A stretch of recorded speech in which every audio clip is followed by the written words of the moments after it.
சில தகப்பன்மார்களுக்கு அவங்க வெளியே சொல்ல மாட்டாங்க, அவங்க படுற பாடு, அவங்க படுற கஷ்டங்கள்.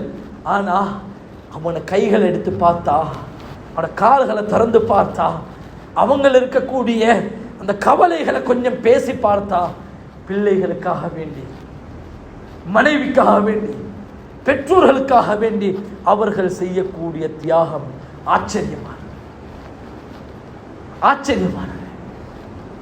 மகன் இருப்பார் டாக்டராக, மகன் இருப்பார் ஆலிமாக, மகன் இருப்பாரு முக்கியமான ஒரு பதவியில் இருப்பாரு.